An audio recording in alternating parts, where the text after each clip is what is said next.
They were never supposed to be there. 15 wooden carriages resting in complete silence on the floor of the North Atlantic, arranged in a scattered arc, as if they had been gently placed by a hand that respected their dignity. For decades, oceanographers had mapped this region, dragging sensors across dark plains of silt, and yet no one had ever recorded the faint, geometric signatures that now glowed on the sonar screens of the Deep Reach expedition. The moment the outlines appeared long, rectangular, unmistakably structured, the crew knew they had stumbled onto something entirely different from the shipwrecks and debris fields they were used to cataloging. The discovery unfolded during a mild weather window, one of those rare stretches when the Atlantic calmed its temper. The support vessel drifted above a trench almost 3 kilometers deep, its hull trembling with the rhythmic pulse of the submersible launching cradle. When the divers descended in the small 2-man ROV capsule, the ocean swallowed them instantly, replacing daylight with a velvet darkness that felt ancient and almost watchful. As they dropped deeper, the water grew colder and the world around them more alien. Only the capsule's LED cones pierced the void, slicing through drifting snow like particles toward shapes that waited quietly on the seabed. The first carriage emerged from the darkness like an apparition. Its wheels were still attached, though, half buried in the sediment. The structure was heavily eroded, but astonishingly intact. Wooden beams grayed by centuries of soak-in clung together, as if held by memory rather than nails. Sea sponges, the size of human heads, clung to every panel, transforming the vehicle into a hybrid of man-made craft and biological reef. The divers could hardly believe it. In all their years exploring shipwrecks, they had never seen a carriage survive this deep without collapsing into splinters. As they moved their lights across it, the details became stranger. The axles were reinforced with iron bands, thicker than anything typically used in 18th or 19th century transport. The spokes were carved with faint patterns, spirals, crescents, intersecting lines that seemed intentionally symbolic. One diver ran his gloved hand along the surface, dislodging a tiny cloud of silt that rose like ghostly breath. Behind the carriage lay a second one, almost identical, propped at an angle as if frozen mid-journey. Beyond that, more shadows revealed. More carriages scattered across the seabed like a procession halted by time. The tension in the divers' voices crackled through the ship's combs. They described the arrangement, the condition, the eerie sense that these carriages had not sunk violently, but descended gently. Even their distribution defied the chaos of a typical maritime disaster. No debris, no broken crates, no personal artifacts, only the carriages themselves. The ocean should have consumed them centuries ago, yet here they stood like relics from a forgotten parade. The team piloted the capsule closer to the largest carriage. It possessed a more elaborate frame, its rear panel adorned with gold-colored metal strips that somehow resisted corrosion. At its front, a mounting bracket curved outward, clearly meant to hold harnesses for horses. Yet there were no bones, no remnants of leather, nothing to suggest the presence of animals.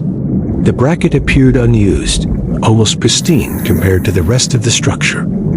That detail unsettled the divers. If this truly sank in a shipwreck, why was something so exposed in better condition than the body? The silt around the wheels formed shallow grooves, suggesting the carriages had shifted slightly over time, but largely remained in their original landing positions. When the divers rotated their cameras downward, they were startled to see faint parallel marks beneath the sediment, as though the carriages had once rolled, however briefly, across the ocean floor before settling. It seemed impossible. The pressure alone would have crushed them. Yet the grooves unmistakably followed the orientation of each vehicle. The deeper they explored, the more questions surfaced. On the far edge of the field stood a carriage unlike the others, its walls thicker, its structure more ornamental. Coral clustered around its corners like frozen blossoms, and long strips of algae waved slowly around its top. When light struck its side, a reflective plate gleamed, a copper panel etched with characters that none of the divers recognized. Not Latin, not Cyrillic, not any known maritime markings. The symbols formed a looping script, elegant and deliberate. The capsule's camera zoomed in, capturing the texture, each line carved with a precision that suggested skilled craftsmanship rather than decoration. The lead diver whispered through the comms that he felt as if he were intruding on something sacred. The expedition's historian, listening from the support vessel, felt chills running down his spine. Scholars would argue for years about these symbols, debating their origins and the purpose of the carriages themselves. But in this moment, miles beneath the living world, the divers were the first humans to see them since they sank, if they ever truly belonged to any known era at all. A gentle current swept across the site, lifting thin veils of silt from the carriage tops. As it cleared, the divers spotted something else: bundles, rectangular and tightly wrapped, stacked behind one of the smaller carriages. They maneuvered closer, revealing what appeared to be sealed chests. The wood had warped slightly but remained largely intact. Each chest bore a stamped crest, a double-headed symbol resembling two opposing birds, their wings splayed like mirrored flames. The historian on deck gasped. This crest matched no known royal house in Europe, Asia, or the Americas. The divers documented everything meticulously, rotating their capsule's arms to scan the chests from multiple angles. The temptation to retrieve one was overwhelming, but the mission protocol forbade disturbing artifacts at this stage. Moreover, the team sensed that the structures were fragile, possibly on the brink of collapse if lifted. So they captured high-resolution imagery, tracing each crest, each plank, each detail that might unravel the staggering mystery. The capsule drifted onward until it reached the final carriage, positioned alone at the edge of a slight drop-off. Half of it hung above the trench, as though it had rolled to the brink and stopped just before falling into the abyss. Its wheels were angled slightly outward, its cabin tilted. A single lantern hook remained attached to its side, but whatever lamp had once hung there had long dissolved into nothingness. The divers hovered in silence, staring at the uncanny posture of the vehicle. It looked too deliberate, too posed to be an accident. Then one of the divers noticed something that made him momentarily forget to breathe. Beneath the carriage, between two spokes, lay a scrap of fabric. To find fabric at this depth was extraordinarily rare. The capsule extended its robotic arm and gently brushed sediment away. A fragment of deep blue cloth emerged, woven with thin metallic threads that shone in the lights like stars. The divers exchanged shaky voices over comms.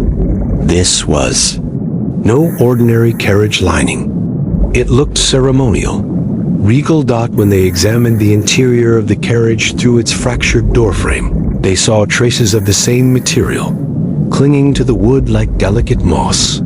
The historian murmured that it resembled the tapestries used in royal processions, yet the craftsmanship differed enough to remain unclassified. It was as if the carriages belonged to a culture that paralleled known history, but never intersected with it. The discovery soon shifted from curiosity to awe. The divers positioned themselves above the field, capturing a wide-angle view of all 15 carriages. Under the cone of artificial light, they appeared like ghosts paused during migration. The bioluminescent organisms drifting by cast pale, glimmers on the wheels and beams, making the vehicles shimmer faintly. It was easy to imagine them rolling slowly across the seabed toward a destination deep within the trench. But they remained still, locked in an eternal tableau. The mission clock signaled the end of allowable dive time, forcing the team to ascend. As the capsule rose through layers of blackness, the divers looked back one last time. The carriages became silhouettes, then shadows, then finally disappeared into the abyss that had guarded them for centuries, perhaps longer. When the capsule broke the surface, the support vessel crackled with excitement, disbelief, and reverent silence. Everyone understood they had witnessed something that would rewrite maritime history, or perhaps rewrite history altogether. Where had the carriages come from? What vessel could have carried them across the Atlantic? Why were there no remains, no cargo lists, no records?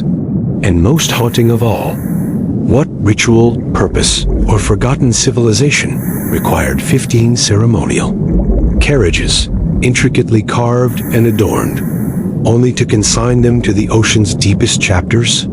The divers stepped onto the deck, their suits dripping with cold Atlantic water, their minds echoing with images that felt impossible. They had not just explored an anomaly, they had entered a myth.